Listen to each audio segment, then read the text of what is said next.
Hello everyone, my name is Arewa. Thanks for joining me today on Arewa's Diary. And today I'll be looking at a very important topic, sex.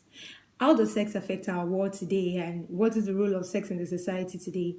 How can sex or being sexually active affect you as a person, and how does it affect your ability to be productive and to be a better person generally? Because on Arewa's Diary, our goal is to help you become a better person.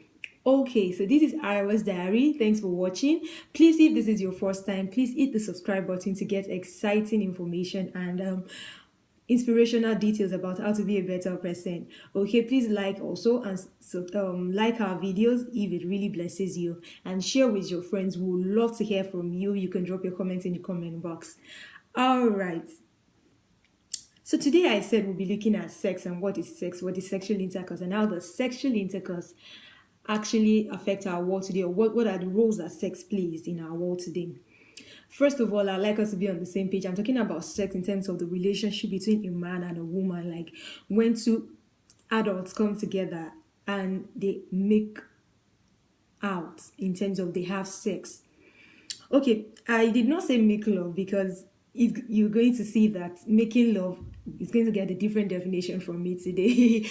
Okay, so first of all, sex in terms of sexual intercourse occurs from by my definition between a man and a woman, and it's something that involves an exchange.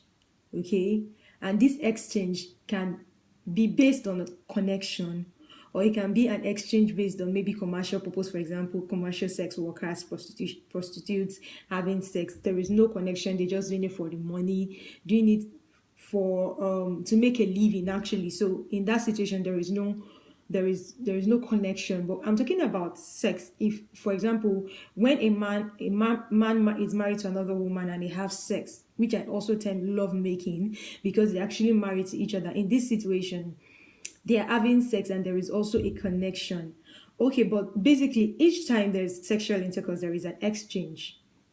There's an exchange between two souls, and there is a uniting of two souls that results sometimes in the creation of beautiful people like myself. Like, it's through that process of sexual intercourse that beautiful ones like myself are born. Okay, so there are different reasons why people go into sex or why people have sex. And the truth about it is that having sex could be as a result of just wanting to engage in an activity or feel loved or something. But today we are going to be looking at it critically, and then we're going to be examining what are your motives for having sex, and are they really right, and is it really profitable to you as a human being? Okay, so the first thing I'm going to be looking at today is motives behind why people have sex, and these are actually the wrong motives. Some people have sex first of all for validation. Okay, so your friends that are having sex, and sometimes they make you feel like you're not like a man enough, or you're not a woman, and when they talk about it, it makes you feel, oh, so I have to do this thing to validate myself. And then people go into sexual intercourse just to be validated, like I'm a man, like I'm a woman, like yeah, I've arrived. That is actually a wrong reason, because having sex for validation means that you don't actually know your self-worth. Because having sex or not having sex doesn't make you more of a man or more of a woman. It's just a farce, like it's false. The second reason why people have sex is they believe that if they sleep with the other person, well, the person would love them more. So if I sleep with how he sleeps with me, then he loves me more. Actually, that's actually not true as well. Because the truth is that when you have sex because you want to gain the other person's love, then there is a problem. Because the truth is that if that person doesn't actually love you, having sex with the person wouldn't make the person love you. It can make the person obsessed with you. It can make the person jealous over you, but it's not going to make the person love you. Sometimes even actually make people hate each other, like, or dislike each other, because probably the experience was not satisfactory or didn't meet up to the expectation the other person has built up about you based on probably previous conversations you've had. So when you think having sex with a guy or a girl will make the person love you, then it's wrong, because it doesn't actually make the person love you. Okay, another wrong reason is to make the relationship work or last. Sex, and I repeat, sex or sexual intercourse doesn't make a relationship last. The truth is that a lot of people just have sex for the fun of it. In a relationship, some people actually want sex because they are selfish, or because they just want to have their way with the man or with the woman. And so when you're thinking, when I have sex with this person, the relationship is going to get better, well, the truth is that when you have sex for those reasons, it most of the time doesn't work, because sex in a relationship doesn't make you work. Trust me, I know what I'm saying. Like, it doesn't make the relationship work out. It doesn't make the relationship last longer, or sometimes it even costs the life of relationship. Like, maybe the woman starts feeling, it can't even satisfy me in bed, it doesn't make me feel as much as I want to feel, and all that. So definitely sex is not a guarantee to having a longer lasting relationship. Okay, another reason why people have sex for the wrong reason is that it will take the relationship to a different level. Like, oh, it will take it higher. Maybe we've been friends, we've been observing each other, but when we start having sex, then the relationship is going to get higher. Really? Let me bust your bubble. Hell no, it doesn't make the relationship deeper or take it to another level. When I was a child, we used to watch this movie Passions, this TV series, and as a child, I got the wrong information that, oh, when you have sex, it takes the relationship higher. And a lot of people in my generation actually got that wrong message. But the truth is that it doesn't take the relationship to any next level. In fact, sometimes when you guys are not married and there is no commitment, having sex just about breaks the relationship, because sex is something you do with your body. And if you have a good moral background, if you're probably a Christian like I am, and you've had all these teaching about don't have sex before marriage and all that, when you do that, you actually feel condemned and you actually feel bad. I gave an illustration to a friend one day while I was talking to her. I said, for me, the very first time I had sex, it was out of adventure, because I didn't even know my body. I didn't even understand my body that well. And I've read a lot of things about how sex feels, and I've read a lot of friends validate, oh, sex is this and sex is that. And then for me, it was like, I wanted to explore. I wanted to know what exactly this sex thing is. But the truth is that after that experience, the relationship broke. And the reason the relationship broke was because, first of all, I felt condemned. I felt I had done one of the worst things in the world. Secondly, it made the man jealous. It made the man jealous over me, and he became overbearing, and I couldn't even bear him anymore. And thirdly, it made me feel disgusted about me and the fact that even if I was vulnerable, he wasn't strong enough to stop us from doing the wrong thing, if you understand what I am saying. So I actually believe that sex, or having sex in a relationship, can actually break that relationship, because it will change the focus. It will divert your attention from what is important in that relationship. It will blow your vision from what is important in that relationship to something that is not important, or something that is not good. Like, you will not see the relationship anymore. You start seeing the sex. You start assessing. And if for people that have really had a lot of sex, they start comparing the sex they had with this person with other people they've had sex with, and it just changes everything, and it doesn't help the relationship to grow. It like stalls the growth of the relationship. And then most of the time when you guys are together, that's what you think about, that's what you want to talk about, that's what you want to do, because the substance, the essence of that relationship has been breached. The importance of that relationship has been somehow thwarted. And this is very true of adolescents and young adults out there who are just experiencing life. And when they start doing these things, it makes them, it depletes the essence of your humanity, if I may put it that way. Especially when you realize that what I'm doing is wrong, and you start looking at, why did I do this? Sometimes as a Christian, when you have sex outside marriage, when you are involved in premarital sex, you can't even pray. Like, you feel so bad as a human being.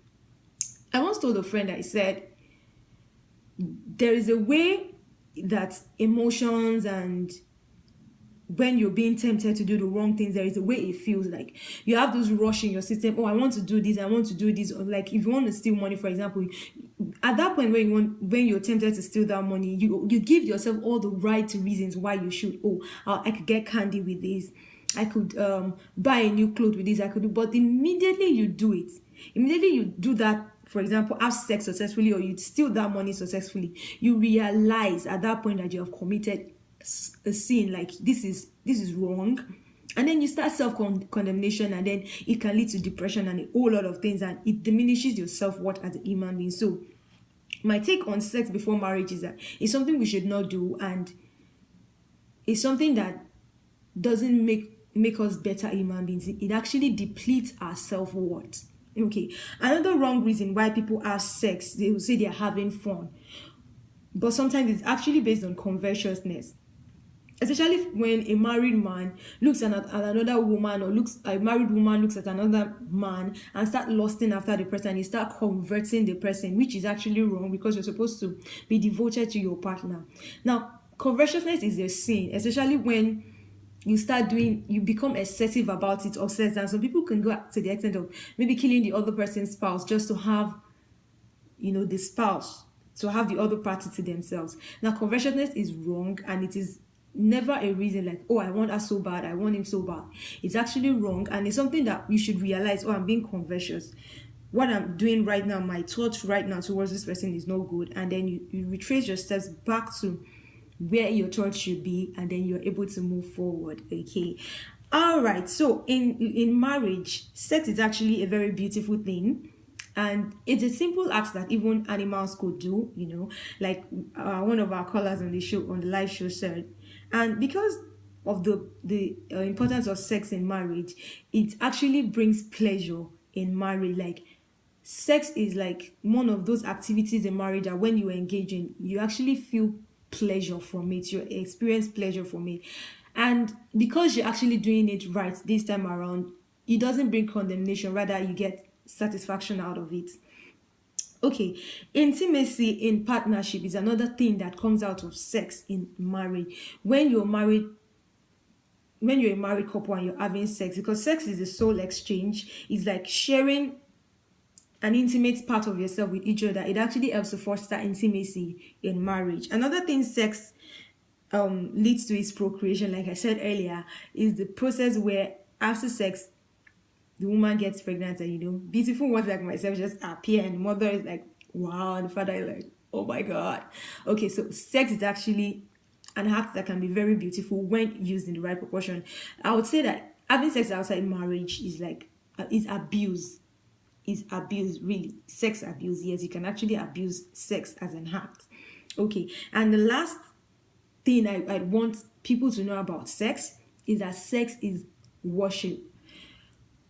Sex is worship to God if it's done in the right place, and that is why you can actually offer a wrong sacrifice. If you're a Bible scholar, you will know what happens when people actually offer the wrong sacrifice. But when you offer sex in marriage, it becomes a sweet smelling sacrifice to God, because you're actually worshiping God with the fruit of your body, and you're actually pleasing God when you have sex with your partner in marriage. Okay, so how do you get off the wrong use of sex? The first is that you realize your error, and immediately you realize your error, you can trace your steps back to God, repent of your sin, and then you break the toxic relationship. I was once in a relationship where we had to go back to the drawing board, and I asked him, like, okay, so why are we in this relationship?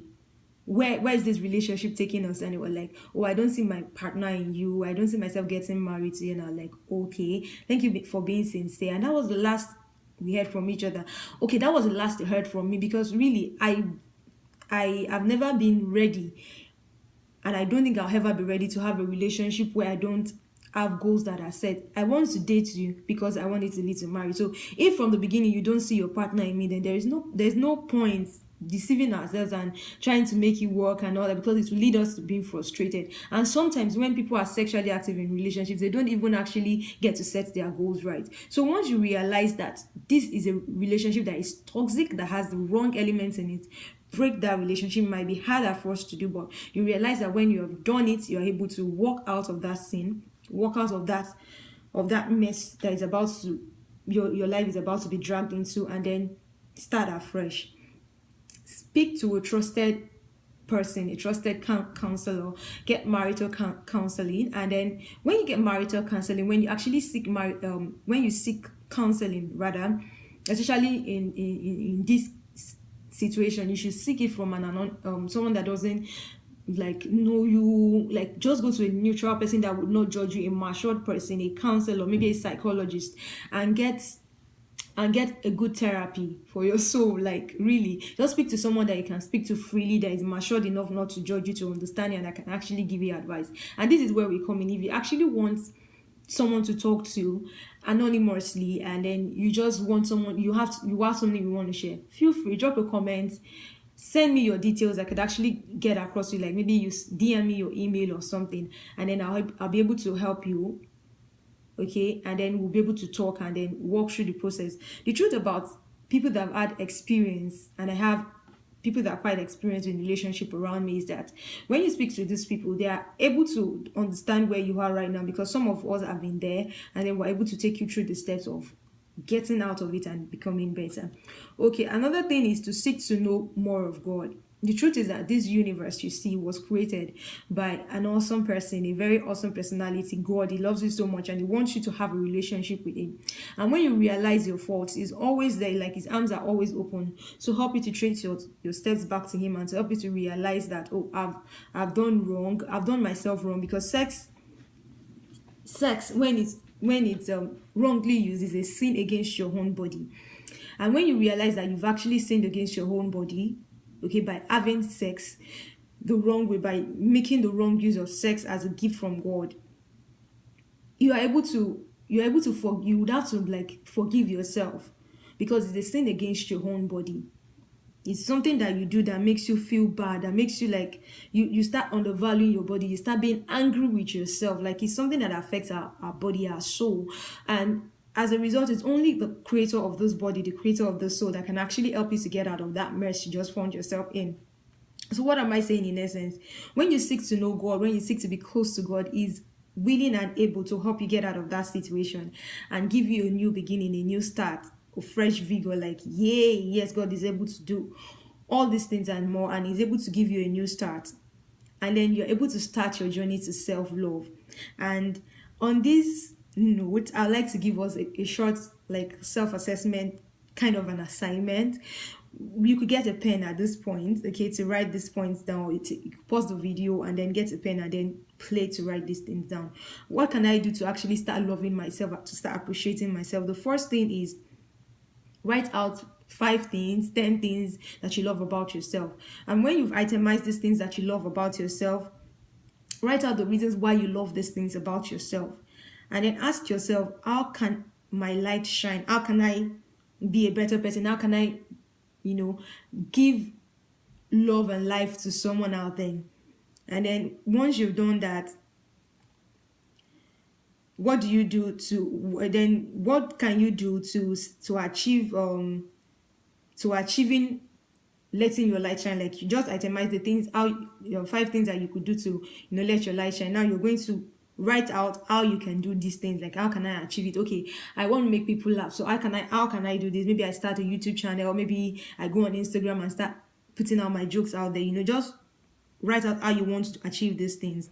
And then you write out 10 words of affirmation, starting with I am awesome. Like, I am created for wonders. I'm created to be beautiful. I am blessed.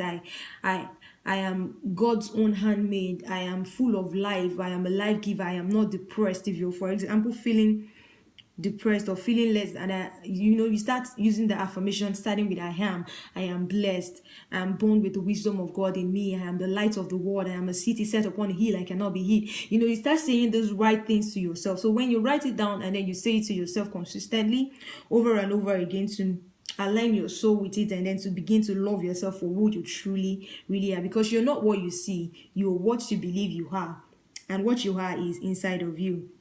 Then you list out things that you've done in error that you're not really happy about. List out those things, maybe 5. You can start with 5, and then in front of it write I. You put your name, like I Olamide, I Sheon, hi this. You put your name, and then you say forgive myself. When you forgive yourself, when you say this to yourself, I forgive me for stealing that money, I forgive me for being judgmental, I forgive me for whatever the things that you want to forgive yourself for are, you begin to take it in, and then you realize that you become a better person. All right, so this is a recap. Sex is a beautiful thing when truly used and when used in the right way that God actually designed it to be used. Sex is wonderful, but when it is abused, it diminishes the soul, and it brings us to a place of self lost. Like you're lost in yourself because you don't really know who you are anymore, and you're looking to others for affirmation. And what can you do to come out of this is to retrace your steps, ask God for forgiveness, seek counseling, and begin a therapy to actually love yourself by identifying the things you love in yourself, by writing out the things you love about yourself, by writing out the things you want to do, writing your vision out, writing out ways you want to achieve it, and by self-affirmation, by saying to yourself, I am, made in the image and likeness of God, I have the power of God, start telling yourself those wonderful things that you are, like, I'm a bundle of joy. If you don't know how to come about this beautiful write-up, just imagine what your parents said when they gave birth to you, like, or what you would do when you give birth to your own newborn baby. How would you feel? Or if you've given birth before, remember the joy, and you're like, this is a blessing, and then you say, I am a blessing, because you're a blessing to this generation. I love you, and it's so wonderful having you as a subscriber on this channel. Please don't forget to subscribe to Harrow's Diary. Give us a thumbs up if you love this video. Share it with your friends, share it with your family, tell people about Harrow's Diary. And please and please and please subscribe, and click on the notification button so that you will get to know when new videos are online. I love you so much. I appreciate your time for watching this video, and I would love to hear from you. Thank you so much for watching Harrow's Diary. I love you. Mwah. Love and light. Bye bye.